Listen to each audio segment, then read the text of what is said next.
अस्सलाम वालेकुम वरहमतुल्लाह। Dear students, हमने class 10th physics Urdu medium के लिहाज से स्टार्ट की हुई है। इसका हमने फ़र्स्ट और सेकंड चैप्टर दोनों चैप्टर हमने कंप्लीट कर लिए थे। इसकी प्लेलिस्ट भी चैनल के ऊपर मौजूद है, आप लोग उधर से जाके देख सकते हैं। फर्स्ट चैप्टर था हमारे पास simple harmonic motion and waves वाला, और सेकंड वाला चैप्टर हमारे पास था साउंड वेव वाला। तो साउंड वेव वाला भी मैं आप लोगों को कंप्लीट चैप्टर करवा चुका हूँ। इसकी प्लेलिस्ट भी और फर्स्ट चैप्टर की प्लेलिस्ट भी चैनल के ऊपर मौजूद है, आप लोग उधर से जाके इसकी वीडियोस वगैरह देख सकते हैं और इसकी तैयारी कर सकते हैं। उसके बाद आज हम चैप्टर स्टार्ट करेंगे। थर्ड वाला हमारे पास है चैप्टर, यूनिट नंबर हमारे पास है 12, ज्योमेट्रिकल ऑप्टिक्स। तो ये हम चैप्टर आज स्टार्ट करेंगे। ज्योमेट्रिकल ऑप्टिक्स में हमारे पास सबसे पहले जो हमारे पास इसका टॉपिक है वो हमारे पास है रोशनी की रिफ्लेक्शन। ये हमारे पास इसका पहला टॉपिक है। आज हम ये पढ़ेंगे रोशनी की रिफ्लेक्शन वाला। तो इसकी हम देखते हैं कि रोशनी की रिफ्लेक्शन की वजह जो हमारे पास उसने कहा शक्ल में दिखाएगी। ये उसने नीचे हमारे पास शक्ल एक दी है, इसको हम कहते हैं एक्स वाई प्लेन हमारे पास है। ये हमारे पास एक एक्स वाई प्लेन है। इसको उसने कैसे बनाया जी, हमारे पास ये एक प्लेन है, ये प्लेन सरफेस उसने नीचे बनाया हुआ है। उसके ऊपर उसने इधर से लेके इधर तक हमारे पास नाम क्या दिया हुआ है, इसको रीजन का उसने नाम दिया ए ओ का, और इसको उसने कहा ए। और ये हमारे पास है इंसिडेंट रे, और ये हमारे पास है रिफ्लेक्टेड रे। रिफ्लेक्शन हमने क्या पढ़ा था, रिफ्लेक्शन की तारीफ भी हमने पढ़ी थी कि एंगल ऑफ इंसिडेंट और एंगल ऑफ रिफ्लेक्शन ये एक दूसरे के बराबर होते हैं। ये हम आगे इसी में पढ़ेंगे। हमारे पास ये देखें, हमारे पास ये हमारे पास जो एंगल बना रहा है ये हमारे पास आई है। आई हम किस ज़ाहिर करते थे, एंगल ऑफ इंसिडेंट को। आर जो हमारे पास है एंगल ऑफ रिफ्लेक्शन को ज़ाहिर करते थे। ये जो हमारे पास अमूद लाइन ज़ाहिर हो रही है, हमारे पास अमूद मीन हमारे पास परपेंडिकुलर, इसको हम कहते हैं नॉर्मल। ये हमारे पास नॉर्मल है। तो ये हमारे पास incident of point of incident है। ये हमारे पास इसकी शक्ल है। तो इसके ज़रिए हमने इसकी तरीफ़ें देखते हैं। हमारे पास इसके ज़रिए कौन सी तरीफ बनती है जी, जब हवा से रोशनी की एक शुआ ए ओ मिरर एम पर पड़ती है। मीन वो कहता है कि इधर से हमारे पास कोई इंसिडेंट रे आती है और वो हमारे पास ओ पर पड़ती है, ए ओ पर। तो इसको उसने नाम दिया है। तो ये ओ बी की तरफ रिफ्लेक्ट होते हैं। इधर से जब वो इंसिडेंट रे आती है, इधर आके ओरिजिन पे फॉल होती है हमारे पास। ओरिजिन पे फॉल होगी तो हमारे पास रिफ्लेक्ट हो जाएगी किस तरफ, ओ बी की तरफ हो जाती है। तो शुआ ए ओ को इंसिडेंट रे कहते हैं। जो है हमारे पास शुआ ए ओ है जो हमारे पास इधर से लेके इधर तक, इसको हम क्या कहते हैं, इंसिडेंट रे कहते हैं। ये डेफिनेशन में पूछा जा सकता है कि इंसिडेंट रे क्या होता है और रिफ्लेक्टेड रे क्या होता है, इसमें फ़र्क पूछा जा सकता है। तो ये आप लोगों ने यहाँ से लेके यहाँ तक लास्ट तक लिखना है। एमसीक्यूज़ में भी आ सकता है और वैसे भी पूछा जा सकता है। शुआ ए ओ को इंसिडेंट रे कहा जाता है, जबकि शुआ ओ बी, ये जो हमारे पास ओ और बी है, तो ये हमारे पास क्या है, रिफ्लेक्टेड रे कहा जाता है। इसको हम रिफ्लेक्टेड रे कहते हैं। ये थोड़ा सा हमारे पास थी इनकी तरीफ़ें। हमारे पास किसकी हैं जी, इंसिडेंट रे और रिफ्लेक्टेड रे, ये दो हमारे पास तरीफ़ें थी। इधर से ये आप लोगों ने अच्छी तरह से तैयार कर लेनी।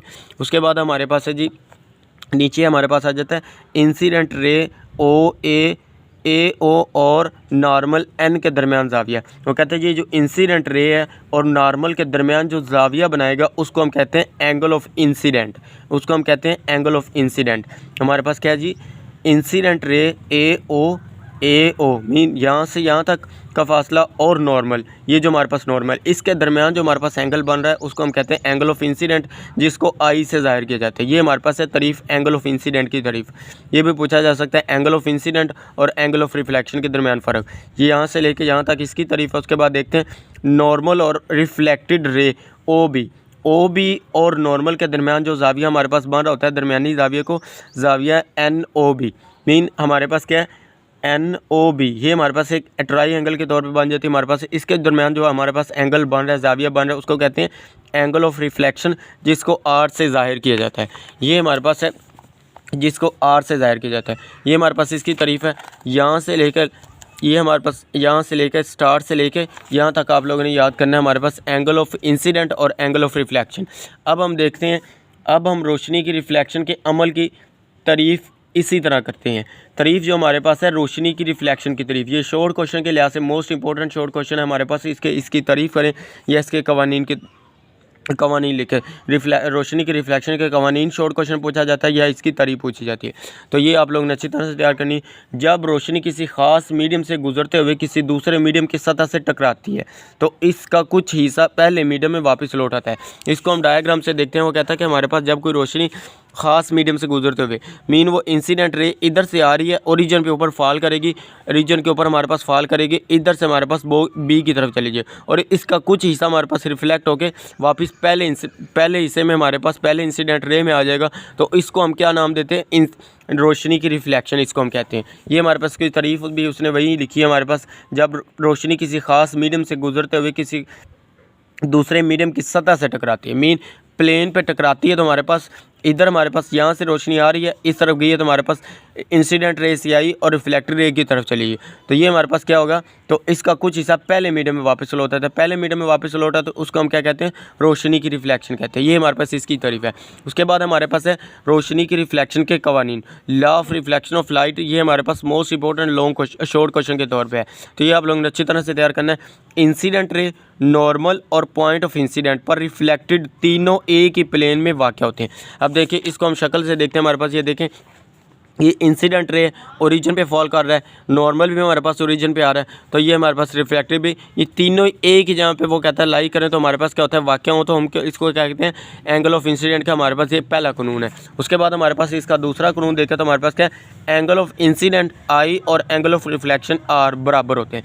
ये हम लास्ट चैप्टर में भी पढ़ के आ चुके हैं। हमारे पास एंगल ऑफ इंसिडेंट और एंगल ऑफ रिफ्लेक्शन हमारे पास क्या होते हैं, बराबर होते हैं। जाविया आई बराबर जाविया आर, ये हमारे पास है इसके कानून। ये शॉर्ट क्वेश्चन के लिहाज से मोस्ट इंपॉर्टेंट है, ये आप लोगों ने अच्छी तरह से तैयार करना है। उसके बाद हमारे पास है रिफ्लेक्शन की अक़साम। रिफ्लेक्शन की हमारे पास दो तरह की अक़साम है, एक हमारे पास है बाकायदा रिफ्लेक्शन, दूसरी हमारे पास है बेकायदा रिफ्लेक्शन। इसकी हम तारीफ़ें देखते हैं हमारे पास कि रिफ्लेक्शन की माहियत का इन्हिसार किसी सतह के हमवारपन पर होता है।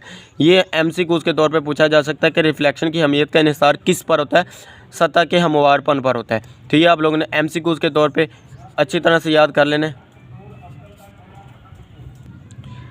आगे देखें तो हमारे पास वो क्या कहते हैं, मसलन सिल्वर की हमवार सतह रोशनी की शुआओं को सिर्फ एक ही तरफ रिफ्लेक्ट करती है। इसी तरह के हमवार सतहों के ज़रिए होने वाली रिफ्लेक्शन को बाकायदा रिफ्लेक्शन कहा जाता है। ये बाकायदा रिफ्लेक्शन की तारीफ़ है, ये आप लोगों ने यहाँ से ले यहाँ तक करनी है। उसके बाद हमारे पास रोज़मर्रा ज़िंदगी में ज़्यादातर अजसाम की सतह का माइक्रोस्कोप के ज़रिए मुआयना करने से इनकी सतह हमवार नज़र नहीं आती। इन अजसाम की गैर हमवार सतह रोशनी की शुआओं को कई तरफ रिफ्लेक्ट कर देती है। इसी तरह के रिफ्लेक्शन को बेकायदा रिफ्लेक्शन कहा जाता है, मीन इर्रेगुलर रिफ्लेक्शन। इसको हम डायग्राम से सकते हैं समझते हैं। पहले मैंने तारीफ़ें लिखी हुई हैं, ये बुक के ऊपर भी ठीक है, बुक वाली भी करना चाहिए, ये भी कर सकते हैं। मैंने भी लिखी हैं, वो भी आप देख सकते हैं। ये देखें हमारे पास रिफ्लेक्शन के हमारे पास दो अक़साम, एक हमारे पास है बाकायदा रिफ्लेक्शन और बेकायदा। बाकायदा रिफ्लेक्शन की तारीफ़ देखें तो हमारे पास क्या है, बाकायदा रिफ्लेक्शन की तारीफ़ देखें तो हमारे पास क्या है, अगर रोशनी किसी हमवार सतह से टकराएगी तो रोशनी की शुआएं सिर्फ़ एक ही सिमत में रिफ्लेक्ट होंगी। जैसा कि सिल्वर की सतह हमवार होती है, इसी से टकराकर रोशनी की शुआएं सिर्फ़ एक ही सिमत में रिफ्लेक्ट होती हैं।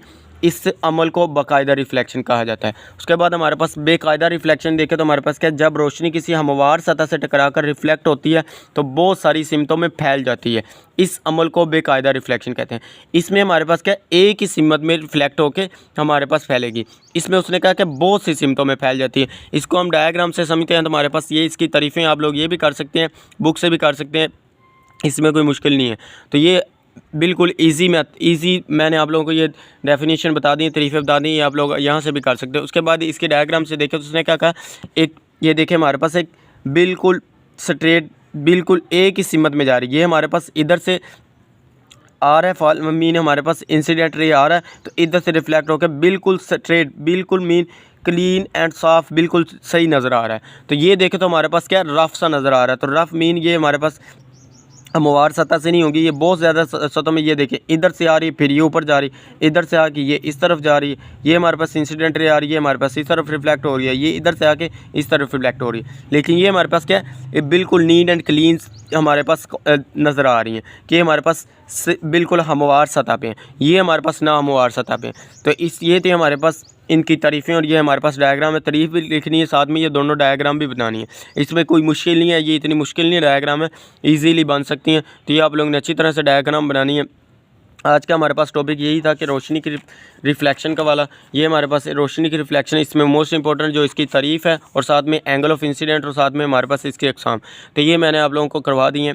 अगर वीडियो अच्छी लगे तो लाइक करें, शेयर करें और अपने दोस्तों के साथ इसका लिंक शेयर करें ताकि उनका भी फ़ायदा हो सके और चैनल को सब्सक्राइब करना मत भूलें। ओके, अल्लाह हाफिज़, थैंक यू।